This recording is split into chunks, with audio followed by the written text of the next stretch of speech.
ये मिसाइल देखिए, इस तरह के मिसाइल जो है वो इजराइल के खिलाफ तैनात किए जा रहे हैं। और आपको भरोसा नहीं होगा, पूरी दुनिया जो है उसमें रणनीति बन रही है, बहस तेज है कि क्या एशिया में तीसरा वर्ल्ड वॉर होगा। मैंने आपको पहले ही बताया था कि अब तक जो 2 वर्ल्ड वॉर हुए हैं वो दोनों यूरोप में हुए थे, और अब तीसरा वर्ल्ड वॉर एशिया में होगा। और इसका सूत्रधार, इसके लिए दोषी कोई और नहीं, सिर्फ और सिर्फ बेंजामिन नेतन्याहू और इजराइल है। नमस्कार, मैं शंभू कुमार सिंह और आप देख रहे हैं नेशनल दस्तक। ये मिसाइल देखिए, इसकी तैनाती करने जा रहा है। जितने मुस्लिम देश हैं वो सब के सब तैयार हैं, और सारे हथियार पहुंचाने की जिम्मेदारी अब रसिया और चाइना ने ले ली है। सोचिए, ईरान, चीन और रसिया, रूस, जिसको रूस कहते हैं, पुतिन, ये तीनों मिल गए हैं और इन तीनों ने तय किया है कि अमेरिका, तोते की जो इजराइल की जान है ना, वो तोते में है और वो है अमेरिका। अब उस पर हमला किया जाएगा और इसकी सीधी सपाट रणनीति बनाई गई है। जिस तरह से इजराइल के बेंजामिन नेतन्याहू ने 120 देशों के शांति समझौते को नकार दिया है, उसके बाद सीधा सीधा विकल्प रह गया है। राष्ट्रपति पुतिन, जो रूस के राष्ट्रपति हैं, जो खुद युद्ध यूक्रेन में फंसे, उनका कहना है कि इजराइल ने युद्ध के सारे नियमों को तोड़ दिया है। दरअसल पुतिन का एक दूसरा खुन्नस भी है। दरअसल यूक्रेन युद्ध में पुतिन इसलिए फंस गए क्योंकि लगातार अमेरिका हथियारों की सप्लाई कर रहा था, लेकिन वहां रूस ज्यादा नहीं बोल सकता था, क्योंकि यूक्रेन के मामले में रूस को लोग संदिग्ध नजरों से देख रहे थे और पूरी दुनिया को लग रहा था कि यूक्रेन कमजोर देश है और रसिया उस पर हमला कर रहा है। ठीक वही चीज हुआ इजराइल और फिलिस्तीन में। सोचिए, पिछले 75 सालों से लगातार इजराइल दुनिया को यह कहता आ रहा था कि फिलिस्तीन जो है वो आतंकी संगठन है। अब इस बोर्ड को देखिए, ये खास तस्वीर है जिसको लगभग दुनिया भर में लोग देख रहे हैं। इसमें लिखा जा रहा है कि Israel is a terrorist country, Israel is terrorist, Benjamin Netanyahu is terrorist. और पूरी दुनिया में ये तस्वीर वायरल है। आप कल्पना कर सकते हैं, पूरा का पूरा खेल बदल गया है। कहां इजराइल ने सोचा था कि वो फिलिस्तीन पर कब्जा कर लेगा, हमास के आतंक के बहाने पूरी दुनिया को एकजुट कर लेगा और वो फिलिस्तीन पर कब्जा कर लेगा। शुरुआत में ऐसा लगा भी, सोचिए, लेकिन दोनों तरफ से नुकसान इजराइल को होने लगा है। इजराइल अमेरिका का आर्म डीलर था, दलाल था, ब्रोकर था। वो अपने आप को सबसे ताकतवर हथियार वाला देश कहकर एशिया में हथियार बेचता था। लेकिन जैसे ही हमास ने 5000 रॉकेट मारे एक दिन में, उसके बाद उसकी पोल पट्टी खुल गई कि ये रडार कहाँ चला गया, ये आयरन रडार कहाँ चला गया। और उसके बाद दुनिया को लगा कि इजराइल शायद निपट ले, लेकिन इजराइल गाजा पट्टी पर हवाई हमला तो करता रहा। उसमें भी पता चल गया कि अमेरिकन जहाज है UH-16, उससे हमला हो रहा है। मतलब इजराइल के पास अपना कुछ नहीं है। उसके बाद आनन फानन में इजराइल को अपना युद्धपोत भी भेजना पड़ा, जिस पर 50 से ज्यादा फाइटर पायलट हैं। उनको लग रहा था कि दुनिया उनके साथ खड़ी हो जाएगी, लेकिन सोचिए, इजराइल के साथ आज कोई नहीं खड़ा है। अमेरिका के बाद 13 ऐसे देश है जिसका आप नाम भी नहीं जानते होंगे। वहीं रूस, चाइना, ईरान, ये 3 ऐसे इंपॉर्टेंट देश है एशिया के जो ताकतवर हैं, जिनके पास हथियार है, मिसाइल है। अमेरिका के आगे निकल चुका है चाइना, वो लगातार इजराइल के खिलाफ और अब फिलिस्तीन को हथियार देने लगा है। वही सोचिए, भारत और पाकिस्तान में कभी भी मुस्लिम कंट्री पाकिस्तान के साथ नहीं गए, क्योंकि भारत की कभी विस्तारवादी नीति नहीं थी। मुस्लिम देशों ने, खासकर खाड़ी देशों ने, ईरान ने हमेशा भारत का साथ दिया। लेकिन जैसे ही फिलिस्तीन और इजराइल का मामला आया, सारे के सारे मुस्लिम राष्ट्र इजराइल के खिलाफ हो गए। जबकि आपको बता दूं कि दुनिया का सबसे बड़ा दूसरा मुस्लिम आबादी भारत में रहता है। उसके बाद भी तमाम खाड़ी देशों ने भारत का साथ दिया, भारत के साथ थे और आज भी हैं। लेकिन इजराइल और फिलिस्तीन के बाद तमाम मुस्लिम देश जो हैं, जॉर्डन, और उसके बाद उतना ही नहीं, जो एशिया में शायद ही कोई देश होगा जो उसके साथ है, इजराइल के साथ है। इजराइल को चारों तरफ से अब घेराबंदी हो रही है। हिजबुल्ला हो, इंसाउल्लाह हो, तालिबान हो, ये जितने संगठन हैं, ये वो संगठन है जिसको आपके दिमाग में टीवी अखबार ने आतंकी संगठन डाल रखा है। मैं फिर कह दूं, अब अफगानिस्तान में तालिबान एक चुनी हुई सरकार चला रहा है और भारत के डिप्लोमेटिक रिश्ते हैं तालिबान के साथ। अभी तक हमास को घोषित नहीं किया गया भारत सरकार की तरफ से आतंकी संगठन, न इजराइल ने की, न यूनाइटेड नेशन ने किया है। वही कंगना रनावत जाकर इजराइल के राजदूत से मिलाई, वो राजदूत जो कल तक कह रहा था कि हम किसी से डरते नहीं हैं, हमें किसी की मदद की जरूरत नहीं है, हम किसी के साथ हाथ नहीं फैलाते हैं क्योंकि हम दुनिया के बहुत बड़े जेम्स बॉन्ड हैं। और जैसे ही उन पर मिसाइल दगने लगे, जैसे ही हिजबुल्ला ने, सीरिया ने, ईरान ने, तुर्की ने, मिस्र ने, कितने देश बताऊं, लगभग 70-75 देशों ने अपने मिसाइल तैनात कर दिए। उसके बाद से वो कहने लगा कि हमास को आतंकी संगठन घोषित किया जाए। लेकिन मामला वहां से नहीं बिगड़ा है। मामला बिगड़ा जिस तरह से रूस इसमें खेल कर रहा है। रूस अब बदला ले रहा है अमेरिका से और बदला लेगा। उसको लगता है कि अमेरिका की वजह से हम यूक्रेन युद्ध में हार रहे हैं, पिछड़ रहे हैं, वो सप्लायर है। उसी तरह से अब वो चाहता है कि इस युद्ध में सीधे सीधे अमेरिका से लड़ा जाए, अमेरिका को फंसाया जाए। और इसीलिए उसने फिलिस्तीन को नॉर्थ कोरिया, रूस और चाइना मिलकर हथियार सप्लाई कर रहा है और अब इजराइल के पाले में कुछ भी नहीं बचा है। सोचिए किस तरह से लगभग 80 लाख आबादी है इजराइल की।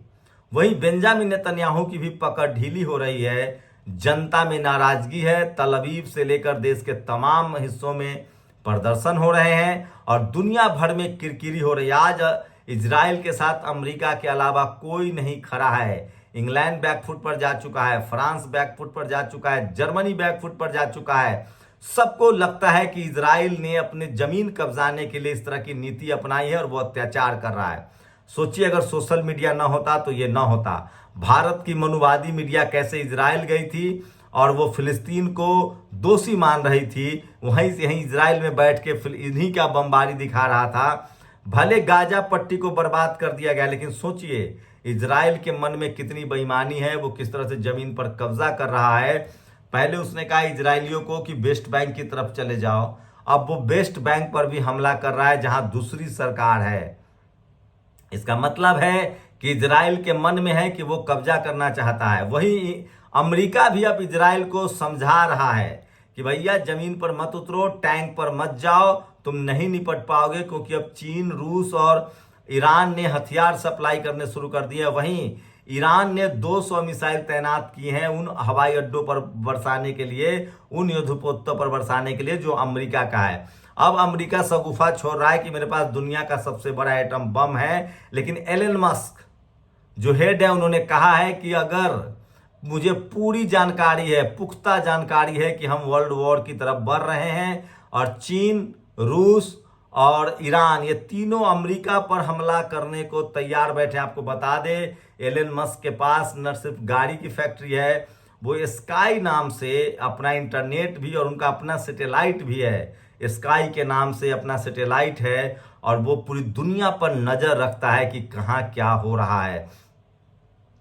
तो इससे साफ है एलन मस्क ने जिस तरह से कहा है कि रूस, चीन और ईरान के बीच बातचीत हो चुकी है और अमेरिका पर हमले की तैयारी की जा रही है। अब सोचिए कि अब इजराइल का क्या होगा। वहीं लगभग 10 से 15 लाख फिलिस्तीनियों को हथियार मुहैया कराया जा रहा है, इनके टैंकों पर हमले हो रहे हैं, इजराइल चारों तरफ से घुर चुका है। वहीं ये बात तो साफ है कि इस युद्ध में भी कहीं ना कहीं इजराइल ने अपनी इजराइल के जो प्रधानमंत्री है बेंजामिन नेतन्याहू, वो अपनी गद्दी बचाना चाहते थे और इस चक्कर में उन्होंने फिलिस्तीन के लगभग 20 लाख लोगों को बेघर कर दिया। और बेघर करने के बाद उसमें से 15 से 20 हजार अब तक महिलाएं, बच्चे, बुजुर्ग जो है वो मारे जा रहे हैं। करीब 50 हजार महिलाएं जो हैं वो जो है वो प्रेग्नेंट है, गंदा पानी पी रही हैं। तो बच्चे जिस तरह से हताहत हो रहे हैं, महिलाएं हताहत हो रही है, बुजुर्ग हताहत हो रहे हैं। पूरी दुनिया के देश अब इजराइल के साथ खड़ा है। यूनाइटेड नेशंस में वोटिंग के दौरान पता चल गया। तो इजराइल बैकफुट पर है, अकेला पड़ गया है, उसके साथ अब दुनिया का कोई भी देश खड़ा नहीं है और साफ है कि अन्याय का अंत हो रहा है। लेकिन सोचिए अब तक जिस तरह से आपके दिमाग में अगर बैठा है कि मुस्लिम आतंकवादी होते हैं तो आप इसको निकाल दीजिए। उनकी अपनी एक चुनी हुई व्यवस्था है। तो आप जाइए मिडिल ईस्ट गल्फ कंट्रीज में, उनके शानदार पुलिसिंग है, शानदार व्यवस्था है, उनकी अपनी व्यवस्था चल रही है।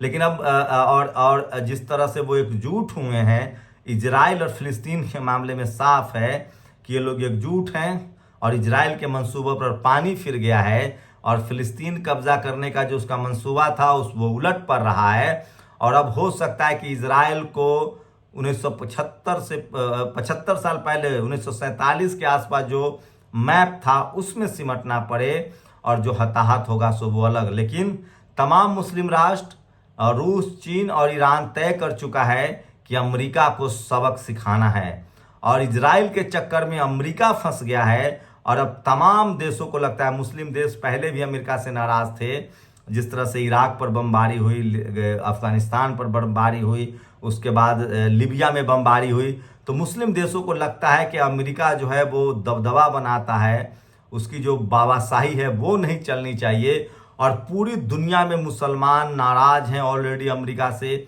और अगर आप एशिया में हैं तो एशिया में सबसे ज़्यादा मुस्लिम कंट्री है, इससे आप नकार नहीं सकते हैं। और वो सब के सब एकजुट हैं। तो फिलिस्तीन के तकलीफ में पूरी दुनिया के मुस्लिम कंट्री साथ हैं।